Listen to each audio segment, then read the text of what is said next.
Hello, I'm Kit Duvall, and as this year's Chair of Judges, I'm thrilled to welcome you to the announcement of the 2025 Women's Prize for Fiction long list.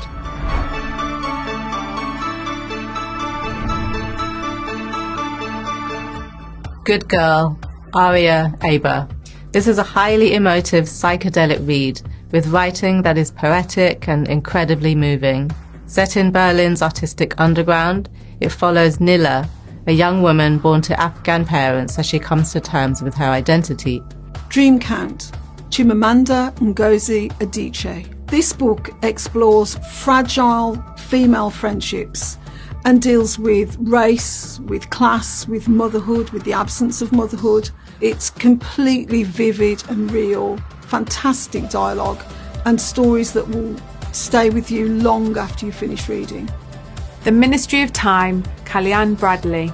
This is a genre-bending novel.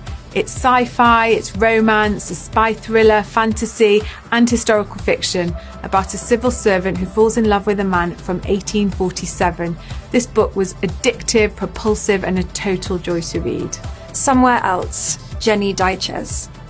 This was a beautiful book about a young child who escapes Poland and is adopted by a Scottish couple. It's an epic generational story about womanhood and living in a country even though you feel home is somewhere else. Amma, Saray de Silva. I didn't want this book to end. It's a multi-generational story about a Sri Lankan woman, her daughter and her granddaughter, and spans decades and countries from Sri Lanka to New Zealand.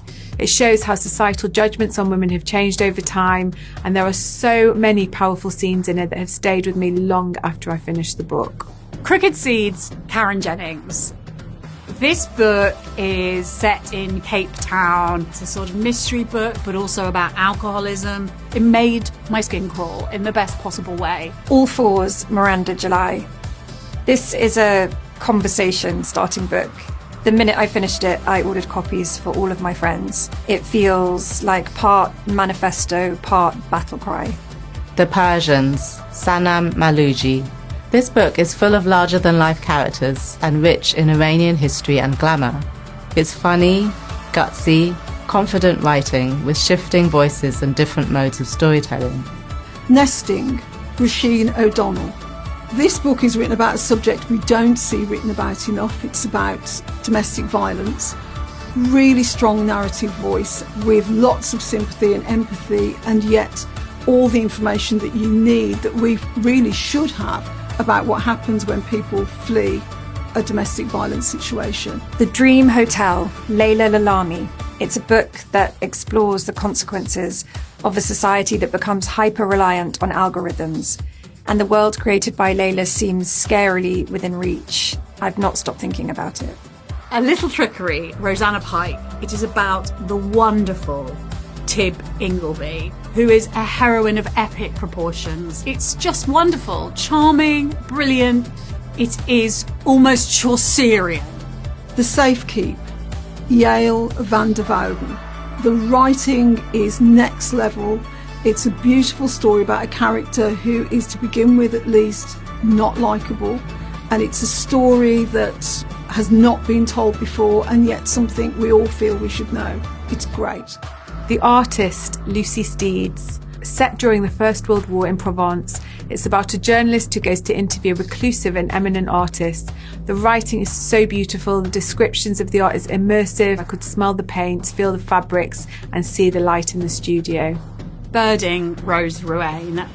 So this book really speaks to the reality of being a woman, not just now, but also coming of age in the 90s and the noughties. I highlighted the whole thing on my Kindle.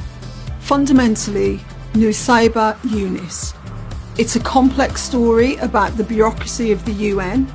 It opened up for me a world I'd never ever thought about. It's irreverent, it's funny, it's clever and it's really enjoyable. Tell Me Everything, Elizabeth Stratt.